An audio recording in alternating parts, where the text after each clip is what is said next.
Welcome, everyone. We're going to get started. This is the first time that we've had events in this space pre-grand opening, but it's the first time we've really had a panel with audience, and we're still figuring out the technology and the sound. So here we go. We'll work out the bumps as we go along. But thank you all. Welcome to our inaugural panel of the Mineta-Simpson Institute at Heart Mountain, or MSI as we're calling it.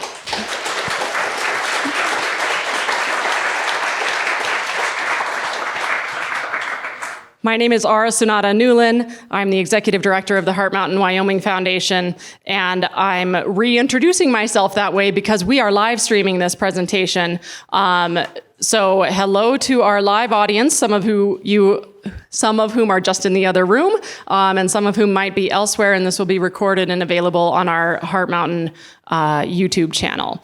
And thank you to the Wyoming Humanities for making this live stream possible. We have 5 institutions represented here, and in the next hour, we'll be reflecting on how each of these institutions dovetails with the work of the Mineta-Simpson Institute and how we hope to sustain it.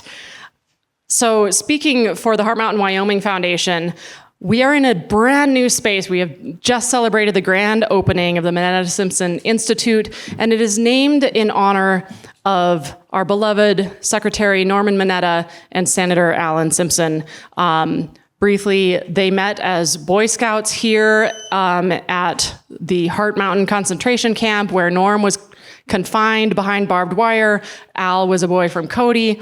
They met at that time as Boy Scouts, and they reconvened as leaders of their respective parties in the U.S. Congress and the U.S. Senate, and all the way up from there.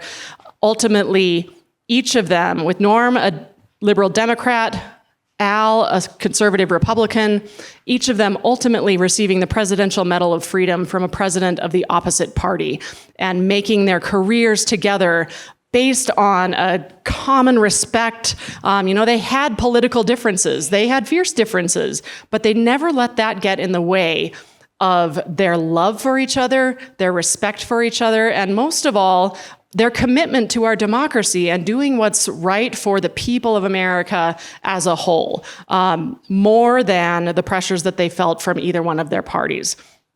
And so it is in their spirit that we anoint this Mineta-Simpson Institute with our inaugural panel, and it is worth noting that in this space, named after these 2 incredible men who we love so much, our inaugural panel is a lineup of incredible women, which is fully in the spirit of all of our organizations. And Mineta-Simpson Institute is about bringing people together across differences and inspiring conversation that helps us see our commonalities rather than our differences. And it's about balancing out the narratives that we are used to. So I find it very appropriate that in this space named after 2 men, we start off our work with a panel of all women.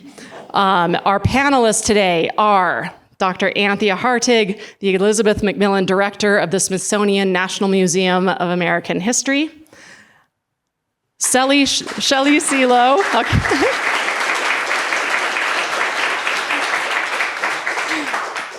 Shelley C. Lowe, the chair of the National Endowment for the Humanities. And I'll actually...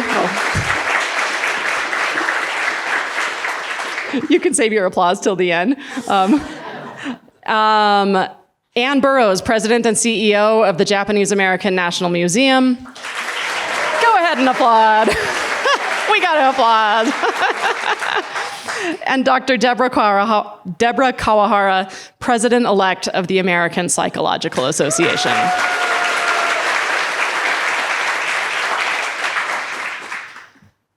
So, to me, the Mineta-Simpson Institute is about challenging ourselves to step out of our bubbles and to take the high road. And what does that mean? So stepping out of our bubbles tends to be harder, but ultimately more rewarding than isolating ourselves amongst like-minded people. We grow by being around people who are not like us. And really that's what makes life rich, right? How boring would that be if we were all the same. It's not only not realistic, it's just not very much fun. So we are here to encourage people to step out of our comfort zones a little bit. It's also about taking the high road. What does that mean? For me, that means, again, it tends to be more difficult, but more rewarding than taking the easy way out and giving in to our instincts of self-preservation or doing things for political or personal gain instead of, in the words of Norma Mineta, doing what's right. These are, of course, daunting challenges. All of us could be better at them. They're not insurmountable challenges, and I like to think of these challenges not as a matter of something we can or can't do, but as a matter of habit. And if we can first recognize what our habits are, we can then embark on the difficult work of retraining ourselves. Deborah Kawahara is here from the American Psychological Association, and the way that the brain works, we've learned that we can actually carve out new neural pathways to get ourselves, to train our brains to think and act in different ways. And taking the high road, we're here to carve out these new neural pathways so that taking the high road becomes a matter of habit. And once it's a habit, it's not that hard anymore. So the Mineta-Simpson Institute here, we envision this as a training ground for helping our community members, our educators, and our leaders create new habits. Our country needs an intervention. And we are offering the Mineta-Simpson Institute as one part of that intervention. So all of the institutions that are represented here are about storytelling, we are about community building, and we are about commitment to our country's lofty aspiration of liberty and justice for all. And so I'd like to ask each panelist to reflect on the same set of questions. I'd like to ask each of you to consider what tools you have in your institution's toolbox that can help advance these goals. And then I also invite you to comment on what you personally bring to this arena based on your own identity and your own personal and professional background. And so I'd like to invite first Dr. Anthea Hartig to come up to the podium.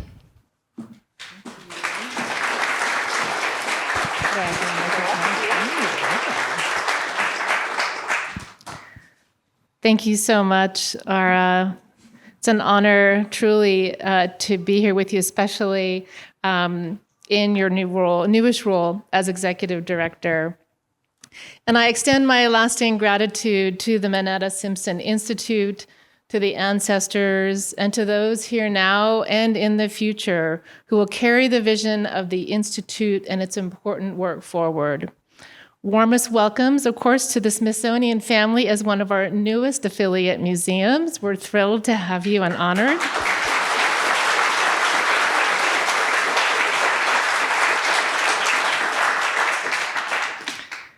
As we know, today we are collectively at the center of ongoing and intersecting crises. I could name them for us: environmental, constitutional, of course, still feeling the results of the pandemic, the racial and gun violence against AAPI communities, Native communities, other communities of color. We're experiencing grief, loss, and fear, and adding, of course, generational trauma and inherited memories. We are also, however, transponders, transporters, and vessels of resiliency, of hope, of joy. And I think you can certainly feel that in our last couple days together. Over the past 30 years, I have been so fortunate to work alongside colleagues from the Asian American, Native Hawaiian, and Pacific Islander communities, including the late Secretary Norman Y. Mineta. Together, we've learned, explored, revealed, and honored the complicated legacies surrounding, of course, especially the incarceration of Japanese American in concentration camps in the United States. It's been one of the most humbling experiences of my public history career to work in these fields, from everywhere from the Harada House in Riverside, Southern California, to the Minidoka camp in rural South Central Idaho, and now at the Smithsonian's National Museum of American History, which I am humbled every day to say is the largest history museum on United States history in the world, and you can also think of it as the world's largest U.S. history classroom. We'll welcome about 3 million people this year into the building and about 12 million people online. So bearing witness to these places, to Heart Mountain in particular this week, to advocate, to preserve and interpret them continues to bring me such joy and honor. At the museum, we have been so fortunate for the last 20 years to work with the Japanese American community through our annual Day of Remembrance program. Partners, of course, like our brethren at the Smithsonian and the Asian Pacific American Center, from the Franklin D. Roosevelt Presidential Library and Museum, the support, of course, of the Japanese Memorial Foundation, the Japanese American Citizens League, both DC and national. So many others have made this work meaningful and possible for us. We have a Japanese American History Endowment that has many dedicated supporters, and I would be remiss if I didn't acknowledge the devotion of my longtime colleague at the museum, Noriko Sanjifuji, who's right back there and joining us today.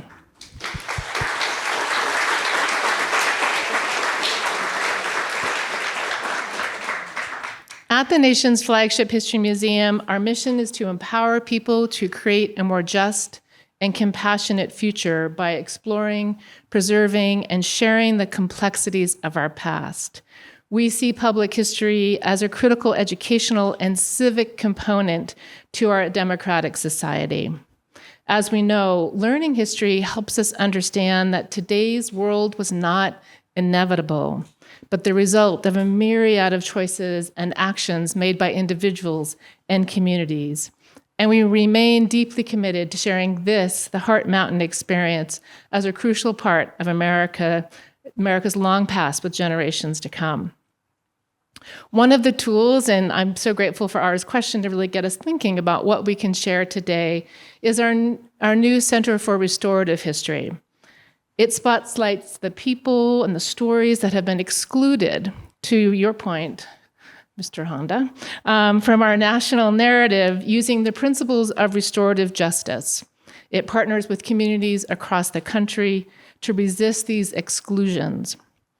And restorative history is a method and a practice and a theory, and it leverages understanding the past to get to the root harm of what was done, the injustices that were created. It asks those who were harmed, like we're asking today, what are your needs? What are our obligations at the Smithsonian and to each other to meet those needs? And how do we understand those root causes of harm, past and present? And I see the work that you're doing here, the museum, the institute, as working to exemplify this restorative practice. And as we like to say, just doing the history, telling the stories, is an act of activism all unto its own. One of the first things we did at the Center for Restorative History was went down to Tallahatchie County, Mississippi, and together with the Tallahatchie Emmett Till Commission, established in 2006, retraced young Emmett Till's fateful journey that summer of 1955. The local community, very small, Sumner, Mississippi, still has about less than 5,000 people, put up markers to tell where young Emmett had been, including along this site from which his body, badly, of course, tortured and murdered body, was retrieved from the river. They put up 4 signs. These are just kind of simple markers, like we would know, like a historic marker. We sat with them for a couple years to collect the second sign that has 317 bullet marks in it. This process of collecting and conserving and exhibiting now. We're exhibiting it for the second time. I'm going back to Washington, actually, to welcome descendants of Emmett Till's family. We're kind of connecting Chicago and Mississippi together this week. But we worked with the residents like you are working here with descendants and local communities. What themes did they want presented? How do we co-curate together? How do we use the history of the pursuit of justice from the community to help tell the stories in a national museum? It has been a true honor, of course, to collect that marker, and I hope that you can all come and see it. And if not, our digital response to it is it's a beautiful set of stories online as well. So what's the correlation between a project like the Emmett Till story in collecting that and our work around Japanese American incarceration? So oftentimes when we look to the past, we're cautioned, don't bring our present day judgments there. And of course, it's a good thing to be mindful of. We should always try and find the door at which we'll check our personal biases and our modernized contexts. But in looking at the events like jailing 120,000 persons of Japanese descent, mostly American citizens, we need to be reminded that the historical record consists not of ideas that were popular, but those that were not. There were individuals, groups, and organizations that held a variety of opinions. Even back then, there were those who believed that carceration was gravely wrong. And of course, in the 1944 landmark case, Korematsu versus United States, which upheld incarceration by 6-3 vote, we also, I think, as Karen so helps us remember every day, should remember and try and be a part of the minority. And of course, Justice Frank Murphy's dissent is as clear in its ringtones as it was 80 years ago. He wrote, I dissent, therefore, from this legalization of racism. Racial discrimination in any form and in any degree has no justifiable part whatsoever in our democratic way of life. All residents of this nation are kin in some way, by blood or by culture, to a foreign land, and yet they are primarily and necessarily a part of the new and distinct civilization of the United States, end quote. He, of course, excluded others in his statement as well. So we find in the folds of history, if you will, the resonance that we need to help us understand today. What parts of the past then speak clearly to us? What are the threads from long ago that continue to have hold on us today that we either can't let go of or that we need to weave into a new fabric of justice? The origins, of course, of Japanese American incarceration were anti-Chinese exclusion, the genocide of Native peoples, the extension, really, that you can see through 1955 and the lynching of Emmett Till. The communities, of course, have long documented and memorialized their experiences long before external organizations like the one I'm honored to run did so. One last pathway, of course, to how we bear witness is through collecting. I'm just going to grab my water.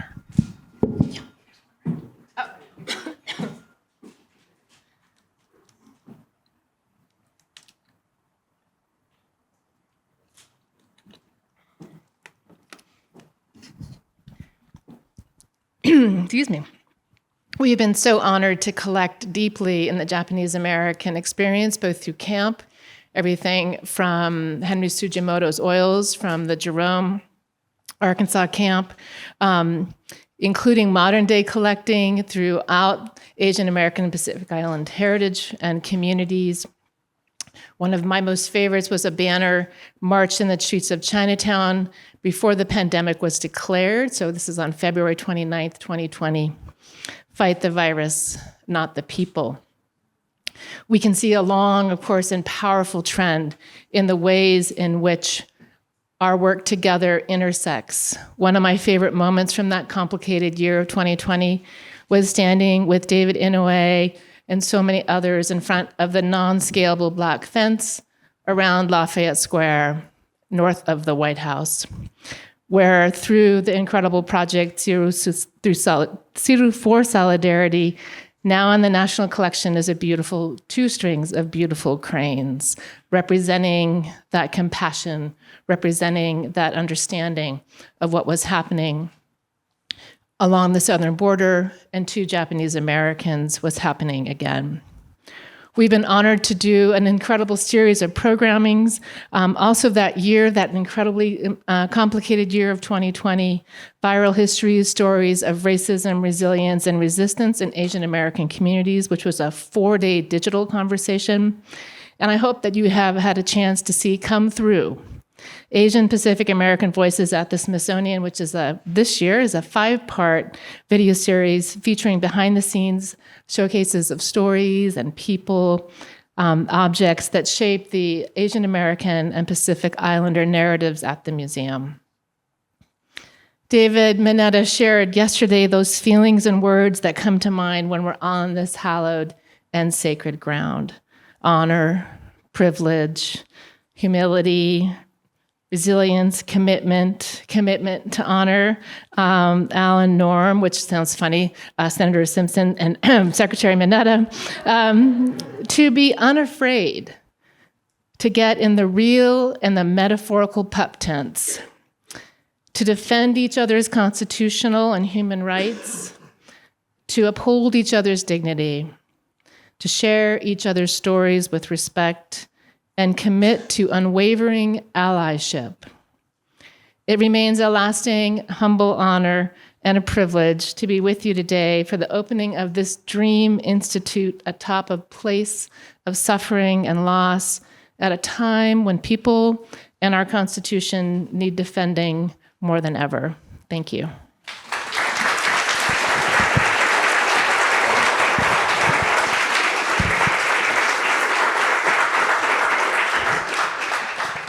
And sorry about the smoke-filled asthmatic girl from Southern California there. Okay.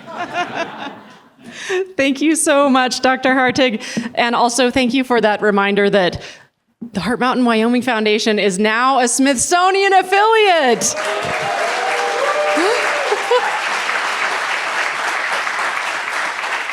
As is the Japanese American National Museum in Los Angeles. And I just love this idea when we were visiting ahead of time. You said, the Mineta-Simpson Institute is really like, we are all in this pup tent. We are sitting together, across differences, across different backgrounds. This is the pup tent, and amazing things can happen in that kind of a space.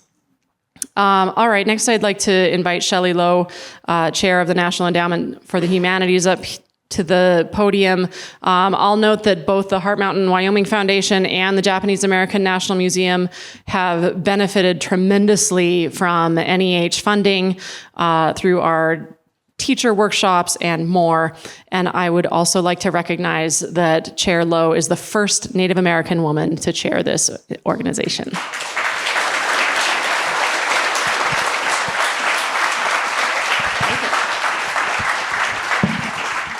Good afternoon, everybody.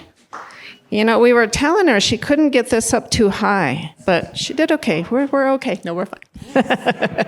We'll see how they do. That's right. Thank you. Well, good afternoon, everybody.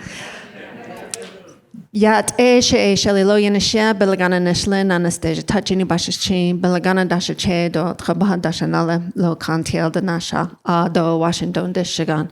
My name is Shelley Lowe. I'm Navajo. I'm originally from Ganado, Arizona, in Northeast Arizona. I am chair of the National Endowment for Humanities, and I live and work in Washington, D.C. And I'm going to start a little bit by talking about the second kind of question. My personal background and how do I come into this work. As was mentioned, I'm the first Native American to chair the National Endowment for the Humanities, second woman, and the woman who chaired it before me has some history here in Wyoming, but I'll let you look that up. And I think she was supposed to be, her mother was supposed to be speaking today, or her daughter was supposed to be speaking today, sorry. She did speak? Yes. Well, anyway, so I come into this position. I grew up in Arizona on the Navajo Reservation, and I grew up, learning American history, the American history that we kind of all have learned. And I went to college, and there were all kinds of things all of a sudden I figured out I had never known before. And I was like, what is going on? I don't understand. And it wasn't that I didn't know a lot of things. The more shocking thing was how many people didn't know about me and my tribe. and reservations, and the fact that Native people are still in this country, right? That they were all taught that Native people are no longer here. And it was a shock to me. And some of the more shocking things were to learn things about Japanese internment camps. And I grew up in Arizona, and there were Arizona camps. Never was told once that these things were happening in our history. And I'll get even a little bit more personal. When I was in college, there was this really cute guy. He was Navajo, and we were in a Navajo language class together, but he couldn't speak Navajo, and I had never met a Navajo who couldn't speak Navajo. And I was like, what is wrong with this guy? My friend from high school said, oh, I was in an English class with him. He's from Parker. I'm like, where's Parker? I don't know what that is. So he grew up actually right outside Poston. And he's Colorado River Indian tribes. Well, anyway, we got married, and we have... We had 3 kids, but as I was going through college, I was learning about these internment camps. And he said to me one day, oh, yeah, they have those right by our house. And I was like, what? They have them in Arizona? And it was just like so shocking to be like, it was right there next door this whole time. And to be kind of like, how do we not know this? How are we not told this? And then I learned that I would drive in and out and through Gila River Reservation. And then I learned there were internment camps there. And it was just such a shock to say, I thought we were an educated country, and I don't know these things. We are not married anymore, by the way. It's okay.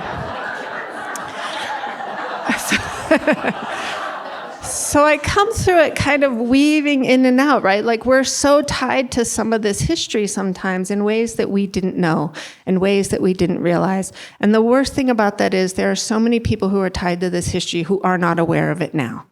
And that's a problem for me. And that is something that I want to change.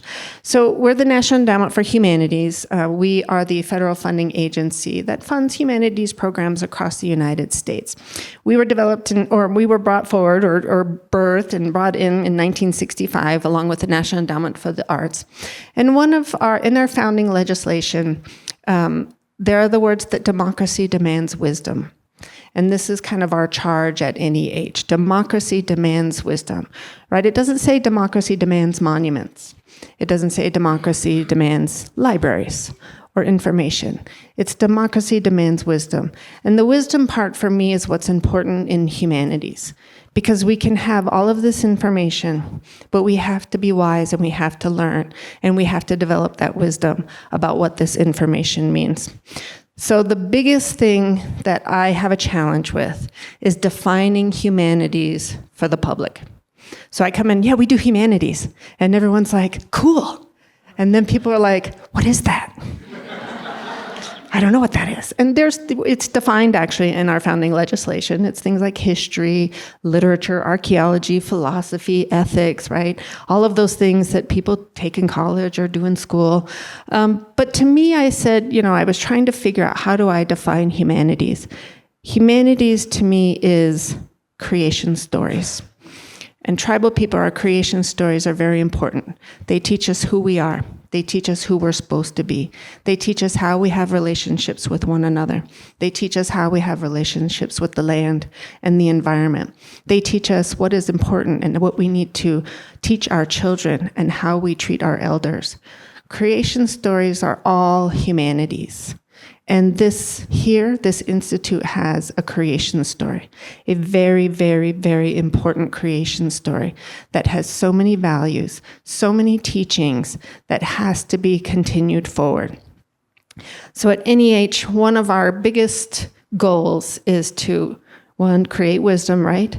And how do we do that? By being able to answer questions. So we make sure that we have funding for research, for public programs, for preserving materials, archives, for education programs, so that when you have a question about what is going on, what is happening, especially when it comes to how things that are happening to us as a democracy, as a country, as human beings, we have access to the answers, that the information is there. NEH is here to ensure the information is there, it is accessible, that you can get to it, you can answer your questions. But not just that we can answer questions today. right? We need to be able to answer questions in 250 years, in 500 years. And our goal is to make sure everything we need to answer those questions is available. But there are different ways that we can do that. I said last night, it's easy to answer the who, the what, the when, the where. The difficult questions to answer are how and why. Why did this happen? How did this come to be? And those are the hard questions, because when we dig in and try to find out those answers, we are confronted with sometimes very, very difficult histories, very difficult stories. Many people don't want to be confronted with those difficulties. I don't want to face that. I don't want to think about that. I had the opportunity to see the rest of the building today, right before this, and a woman came to us, and her mother was here. Her mother's now 100 and will be 102. Her mother's never come back. She doesn't want to come back. She doesn't want to be confronted with it. And that's really hard, right? It's hard to say, yes, I'm going to face that. Yes, I'm going to hear that. Yes, I'm going to understand that. Yes, I'm going to tell that. But that's where we come back to the humanities. Humanities, to me, is what gives us the opportunity to pause, to say, okay, this is hard, but we can do it. And then humanities tools allow us to have the strength and the courage to do that difficult work. And I said last night, this is exactly what the Mineta-Simpson Institute will be doing the difficult work, answering the how, answering the why. Some of the things that we do at NEH, we have a new initiative called American Tapestry. It's weaving together past, present, future. And it's really talking about how do we address our history? How do we think about it today? How do we think about it for what we need for the future? But for me, it's not just weaving those three things together. To me, it's weaving the thread of Native history with Japanese American history, with Mexican American history, with Chinese American history. Because those are some of the most beautiful strands in our tapestry, but they've been left out of it. They haven't been included in that tapestry that we call America. And we have to be able to bring those back in. Because just think, I tell people I've traveled all over the country and I see such beautiful people, such beautiful spaces and places. And I hear such beautiful stories. And I tell everybody, we are such a great country because we have all these diverse stories. But we have to start coming together to weave them together and to tell those stories and to move it forward. So we're very excited to be able to do that. I do want to also acknowledge some of this work that we do. We do this through competitive national grants, but we do this also through our state and jurisdictional humanities councils. So I want to acknowledge Sean Reese and some of the staff who are here.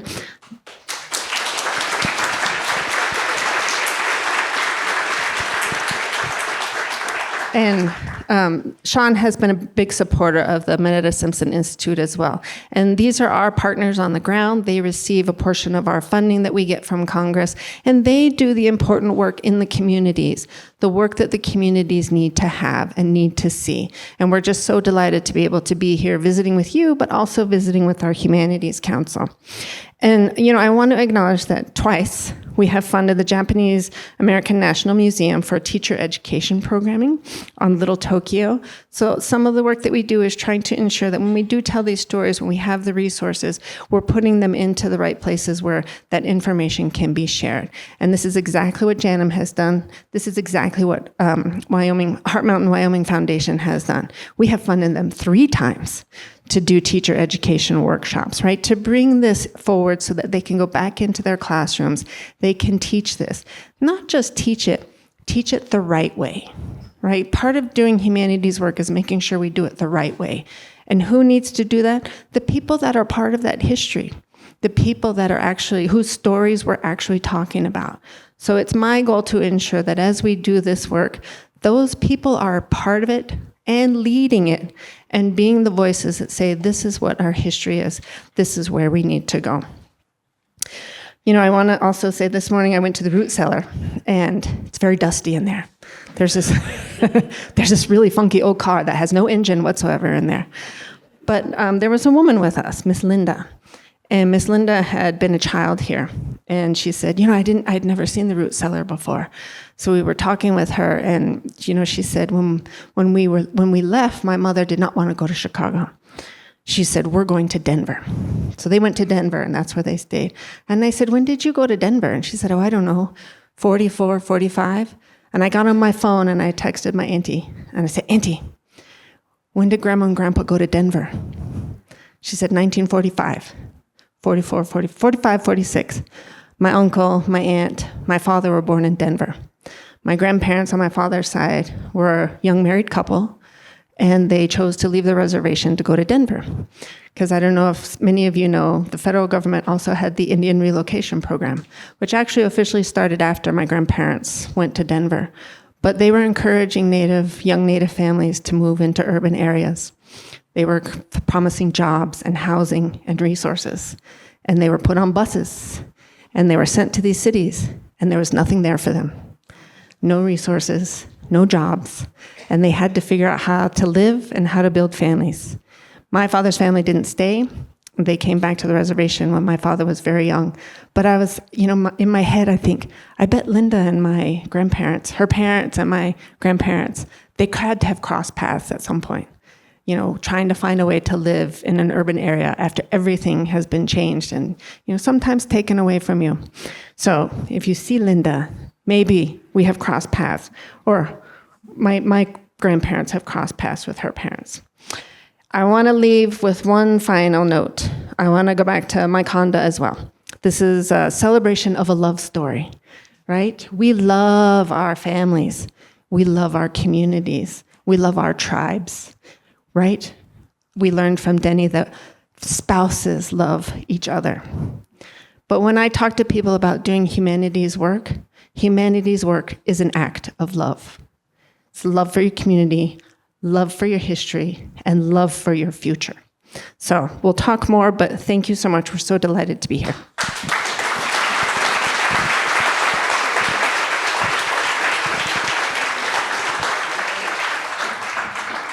Humanities work is an act of love. Ah, yes. All right, Ann Burrows, a dear friend and colleague to many of us. We're thrilled to have you here. I'll say that she's the president and CEO of the Japanese American National Museum in Los Angeles, or JANM. We have a strong partnership between Heart Mountain and JANM. Ann is actually on our Heart Mountain board of directors. Our own vice chair, Doug Nelson, is on JANM's board of governors. And I'd also like to give a shout out to the Japanese American Confinement Sites Consortium that brings in all of our different sites that we've worked on together for over the years. So Ann, please come to the podium.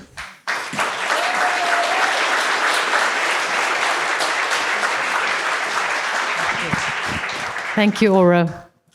Thank you. Gosh, humanities are love. Humanities is love. What an incredible thought. I think I'm going to start by just saying how incredibly moved and how incredibly emotional I feel to be in the space with the Mineta family and with the Simpson family and with the entire Heart Mountain family. Shortly after I started at the museum, the first concentration camp that I came to was Heart Mountain. And I think it was in my first year or my second year, I was asked to do the keynote address at Heart Mountain. And, when I look back on that time now, I realized just how extraordinarily ill-prepared I was to do that. Because I talked about myself, I talked about democracy, I talked about my history, and I tried to talk about Japanese American history, and I tried to talk about how that fits into the larger context of this country. And as I was thinking about what I was going to say now, I thought, well, perhaps I'd better go back to the notes that I wrote all those years ago, in case somebody remembers enough the mistakes that I made. But I look at that now, and I realize how much I've learned. And I realize how much I've learned being the CEO of Janum, and I realize how much I've learned from all of you and the incredible and the deep partnerships and the incredible love in this community. And I am so incredibly indebted, and I will always be indebted to Norm for the partnership that we've had and the friendship that we had. And he was chair of the board for the last 6 years of his life. So my first 6 years at Janum. So every Friday I would have these 2-hour conversations with him. It was supposed to be about what was happening at Janum, but it was really a masterclass in leadership and humanity and integrity. And all of those things are bottled right here. And that's also infused with the incredible vision and love of Al, and just their friendship and their love for each other. So I'm also going to flip the question and just sort of talk about my own history a little bit, because those who know me know that I don't like to do it very much. So I'd just rather get it out of the way. But it's probably important because it tells you who I am and why I got to where I am and how it shaped the choices that I've made. So you all hear I have a South African accent. I grew up in South Africa at the time during the apartheid government, at the time when South Africa was the most segregated country in the world. And I grew up as a child of incredible privilege. And my only connection with people of color were as the people who worked as servants in my parents' home in my incredibly privileged world. Fast forward some years, when I became a student, I got very involved in the anti-apartheid movement, and for my pains, progressively more and more involved over the years. And then finally in 1986, I'd been arrested several times. And then in 1986, I was arrested. And I was held as a political prisoner, detention without trial, which meant that due process was suspended. And I was essentially awaiting trial, awaiting charge, because the South African government wanted a show trial, a treason trial. So my life would have been very different had they been successful, if they had been able to bring the charges against me, because the stakes at that time were incredibly high.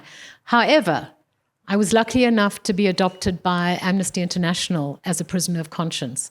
And there was a massive campaign for my release from detention. And so when I came to this country a few years later, my first job was with Amnesty International, and I was to work with them for 9 years. I took a bit of a walkabout because of burnout, but I came back to Amnesty as chair of the board of Amnesty in the US, and it was a role that I served on with great honor. I didn't serve with honor. I was honored to serve, and then I was elected as one of the global chairs of the international movement, which I did for 3 years. So, by way, long explanation to say that experience was formative for me, and that is the experience that has shaped who I am. All the choices that I've made, the path that I've taken, and the other thing which is important for your history. And it's also something that we don't talk about much in South Africa.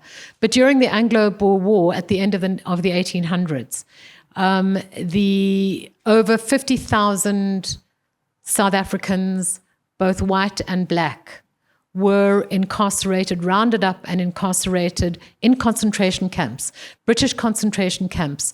It was the first time that they'd been used to scale. They'd previously been used in Cuba by the Spanish. And I had probably, one of my family members counted up, probably about 87 of my ancestors who died in those camps. So coming to Janum, seeing those photographs and seeing one small mention on a slide, an interpretive slide somewhere, about South Africa's concentration camps, there's a great affinity there. So Janum and Heart Mountain have this incredible connection. Obviously, it's a connection through the history. It's a connection through the vision of our founders, which is exactly the same as the vision of the founders for Janum, that there would be this place that would always remember the stories, remember the histories, preserve the objects and the artifacts. But not just as an obligation to history, but to ensure that what happened to Japanese Americans would never happen to anybody else again.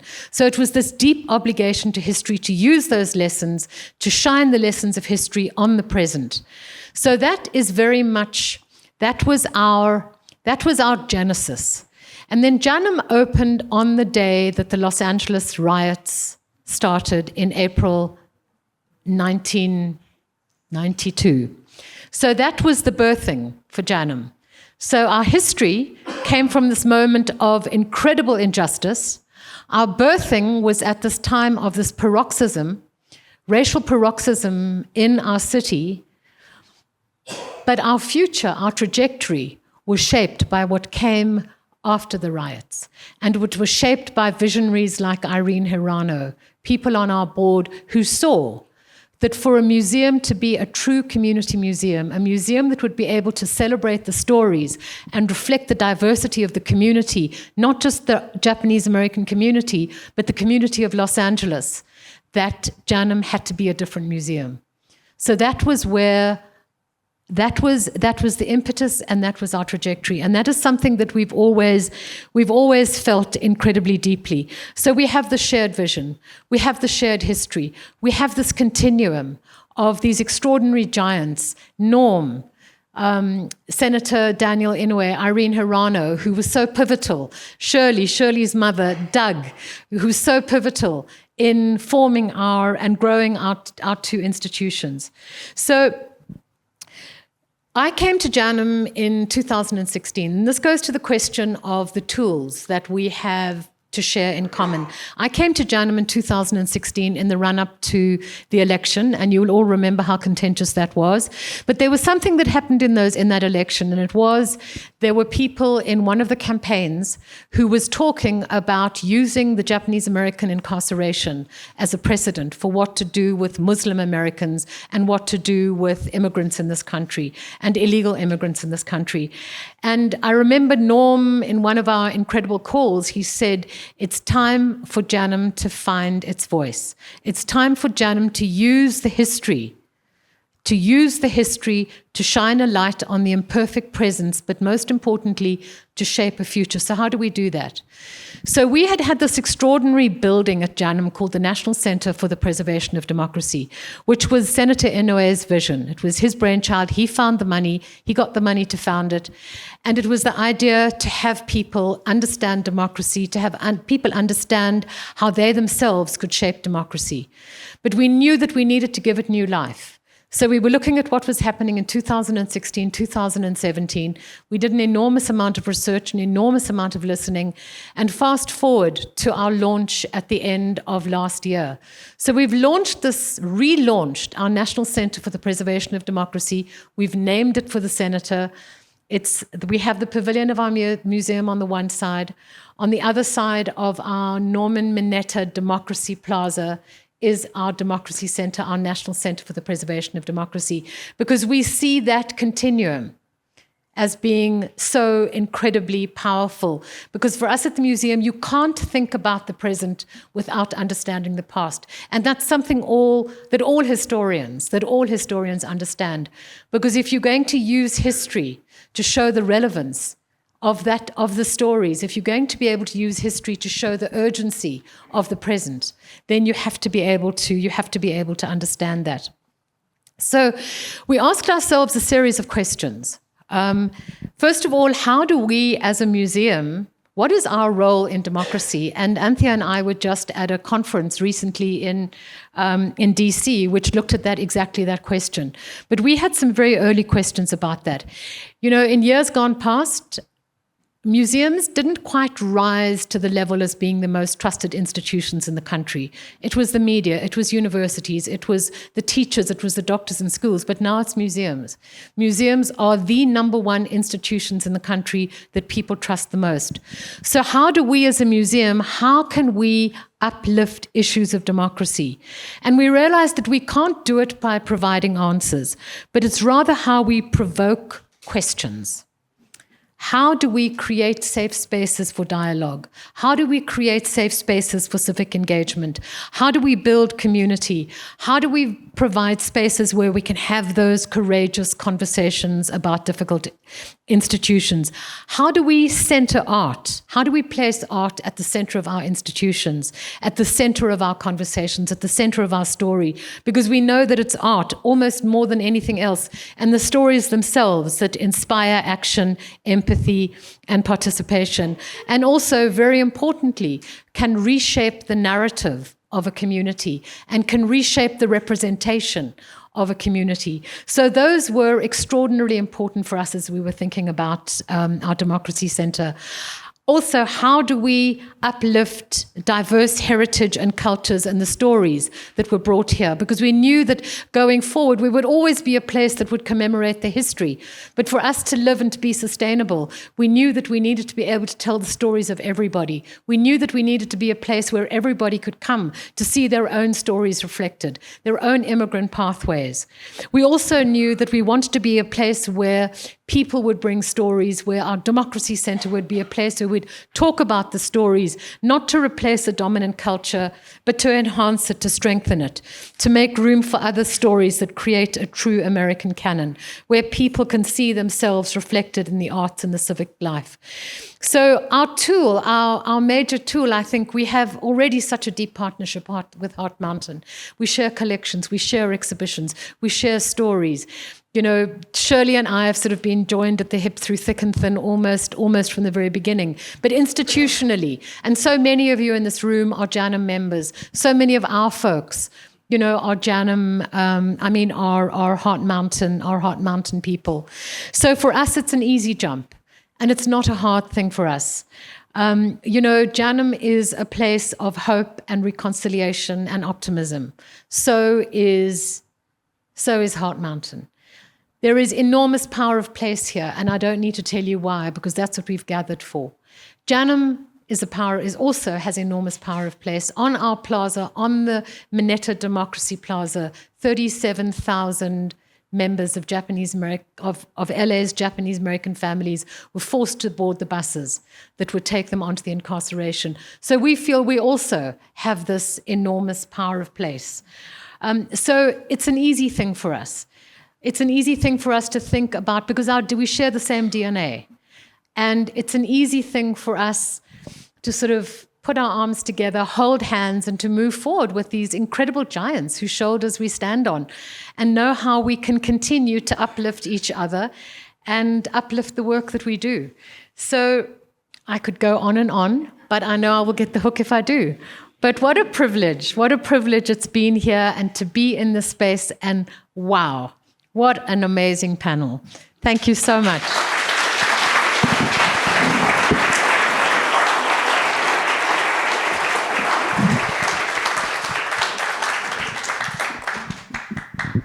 Provoking questions, not providing answers. Yes, that's what we want to be doing in this space. And I'm gathering these tools myself here, like as we strategize, what kinds of programs will we have here in this new space? Everything that you all are saying are things that will be, helping us shape what happens here. All right, Dr. Deborah Kawahara, President-elect of the American Psychological Association. Heart Mountain has collaborated with both the Wyoming Psychological Association and the American Psychological Association on several programs. Want to give a big shout out to Shirley Ann Higuchi, our board chair, who's, when she's not working for Heart Mountain, her day job is actually with the APA. And so there are so many levels of connection here, and I will note that Deborah is the first Asian American woman to be president of the APA in its 132-year history. We are thrilled that you're here. Come on up to the podium. I don't want to steal her thunder, but Deborah is also a Heart Mountain descendant. You're not. Just kidding. I'll let her share her history. Thank you so much. And first, I wanted to start off in thanking the Mineta, Senator Mineta and his family, Senator Simpson and his family, the Heart Mountain Wyoming Foundation board and staff. Even though I'm standing here by myself up here and I'm a little nervous, I know that I'm here standing on the shoulders of many people who have made this possible.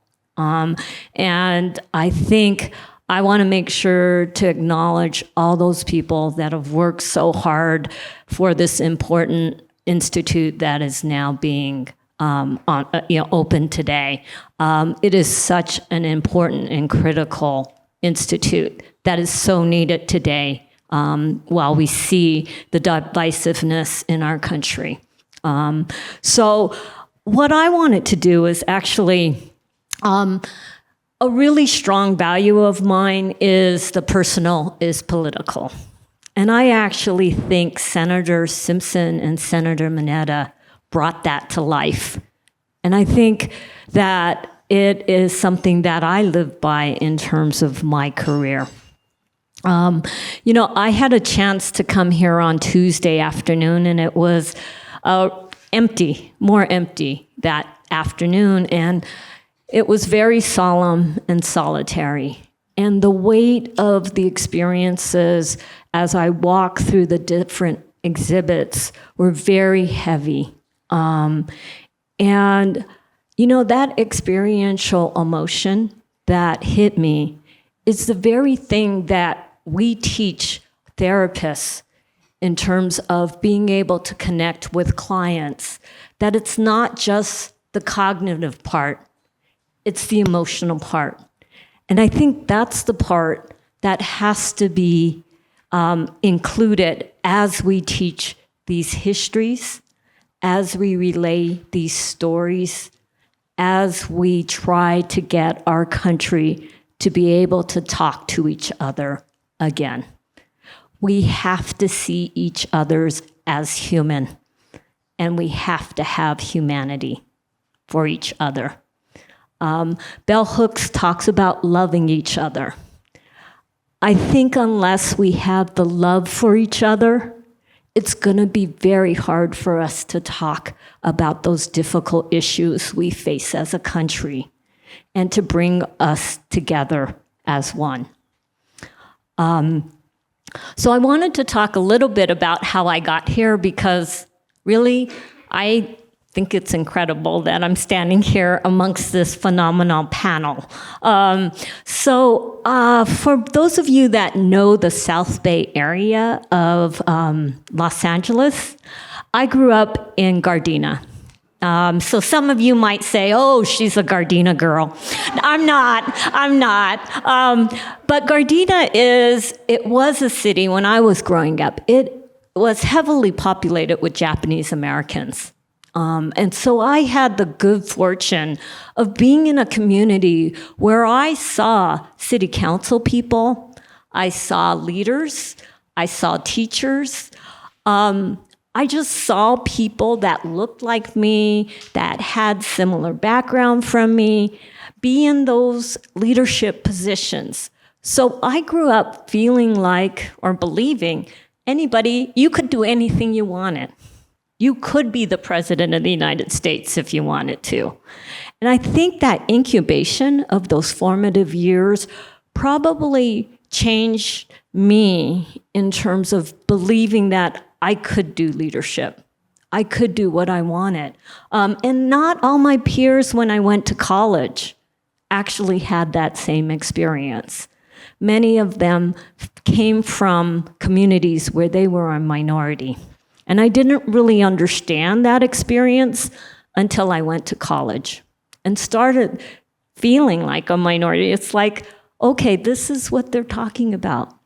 Being an ethnic minority, maybe not being included and belonging. And I started, taking Asian American Studies classes. I started getting involved. And that's where kind of this young, idealistic undergraduate decided I wanted to make a difference in the world. I wanted to change things and make them right for people. I wanted to make it right for everybody. And so I had decided that I would go into psychology and I could blend Asian American studies with psychology. And my goal was to actually go into community mental health where I could help underrepresented and underserved communities. I didn't end up there though. I actually ended up in academics. But interestingly, my values prompted me in a certain direction. So in graduate school, I actually started doing research on the generational impact of children of incarcerated people. And really, one person that's a prolific scholar in this area is Dr. Donna Nagata. And that's who prompted me to do more research in this area. And as a psychologist, I really feel one of the things, the mission of the American Psychological Association is utilizing our psychological science and knowledge to better society and improve lives. And I believe that research is a way that you can be an activist. It's a way that policymakers will listen because it shows data. It shows impact. And then that can change their views about what they're going to proceed with. And so lots of the experiences that I heard this weekend in terms of parents not talking about their experience, that the internment was just a point of reference, like, oh, I knew that person in camp, but they would not talk about their experience. But their kids knew this was something big that happened in their lives, but they knew not to talk to their parents about it, that somehow they knew it was hard, it was painful. And that was something that was found out from the children. And the other part was the ethnic identity that was impacted because of the internment. Many of the generation after the incarceration found that their parents pushed them to even be more American. And so you saw them assimilating, not acculturating. Assimilating is being just going towards the dominant culture. Acculturation is trying to integrate both your culture of origin and the culture that you immigrate to. Well, because of the internment or incarceration, parents were saying, be American, show them that you're American. So that in itself is going to then change the trajectory of generations to come. And so one of the things that psychology is doing is actually doing research on the generational impact so that it doesn't get dismissed as this is just part of their community.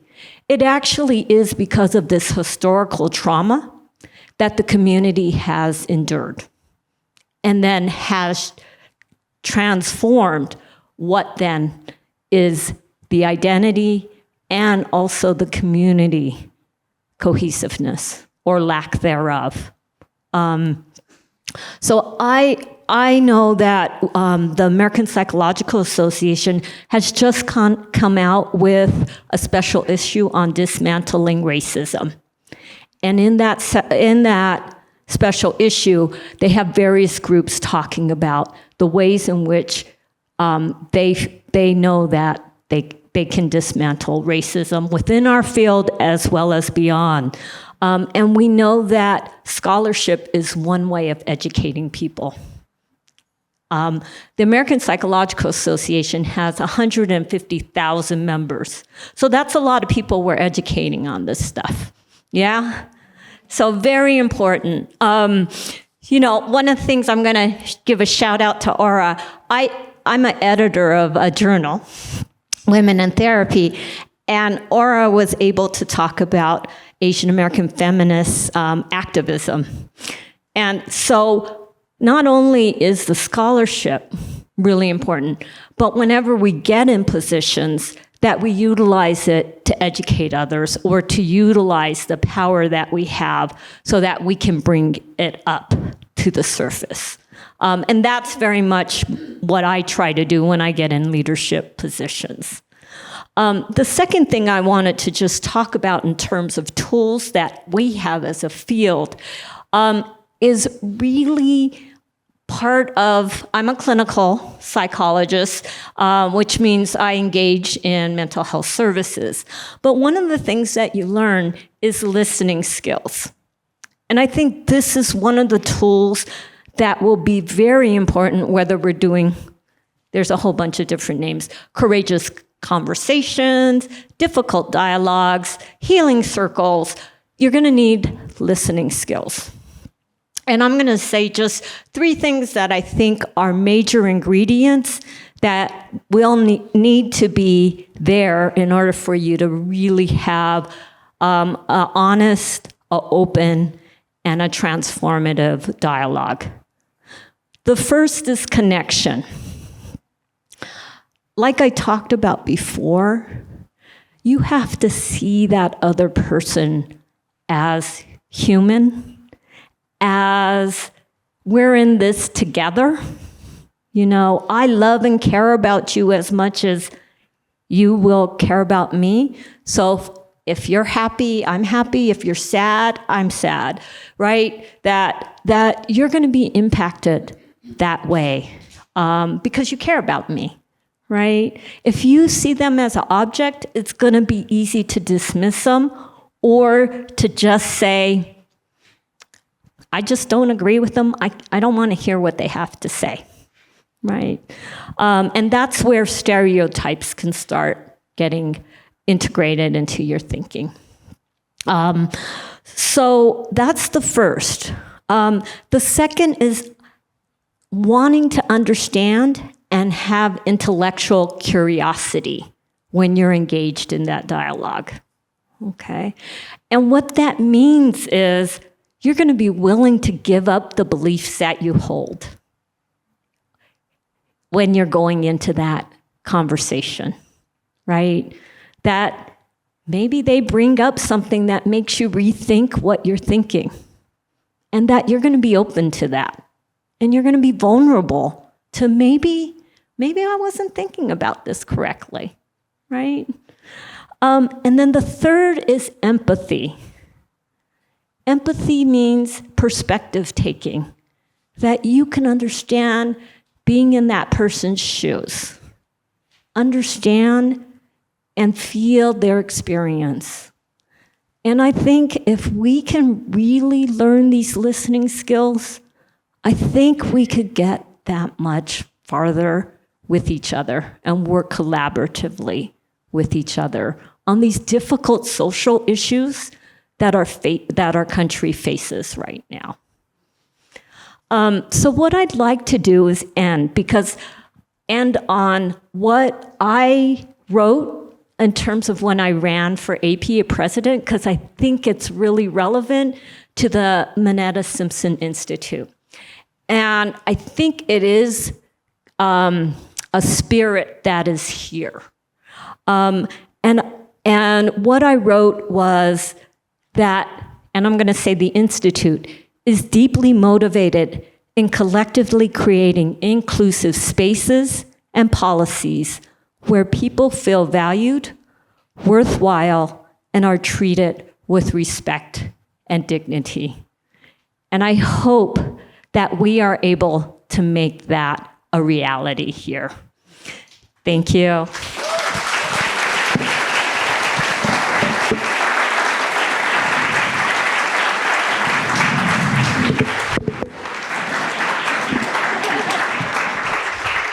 Does it still work? What a perfect point to end on. Thank you so much. What an incredible panel. Give them another round of applause.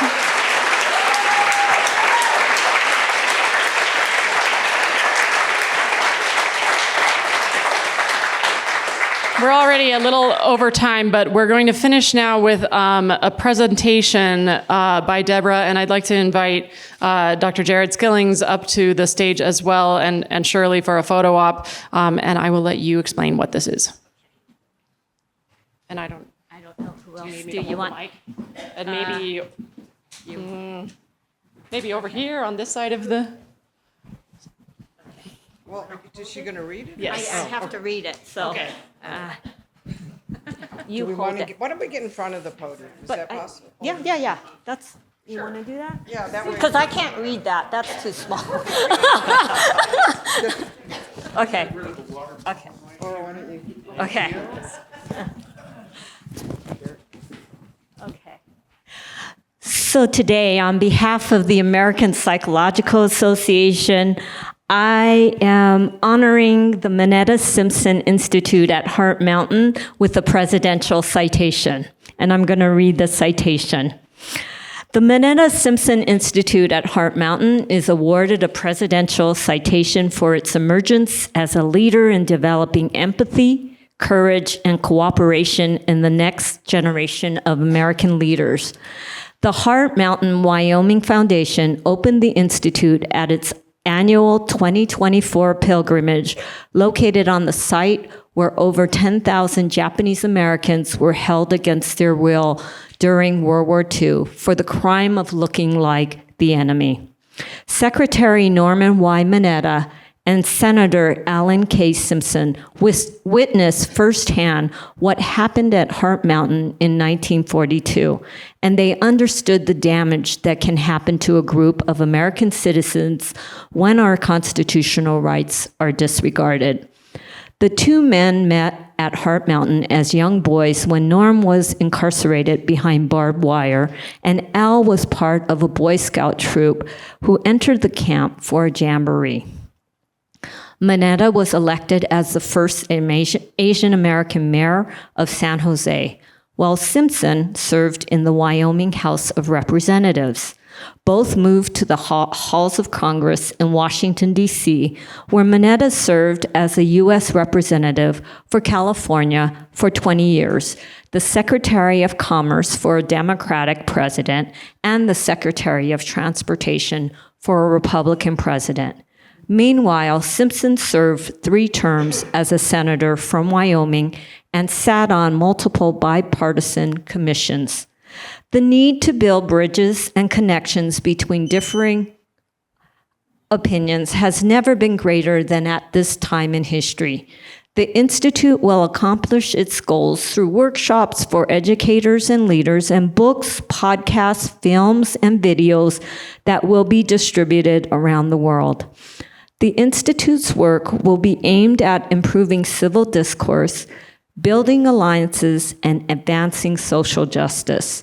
The facility will also host lectures. Sorry. Okay, now. And feature artists and their work to develop empathy between disparate parties and create a shared understanding of history. The Mineta-Simpson Institute is located on the site of the award-winning Heart Mountain Interpretive Center, a Smithsonian affiliate, and will be accessible to many in the community and nationwide. In recognition of their tireless efforts involved in promoting this change, the American Psychological Association honors the Mineta-Simpson Institute with this presidential citation, acknowledging the work that needs to be completed to create a more harmonious climate in America today. Spearheading a new approach in interpersonal engagement and in conjunction with strong and ethical leadership, the Institute exemplifies the highest ideals supported by the American Psychological Association. Congratulations and thank you. Thank you.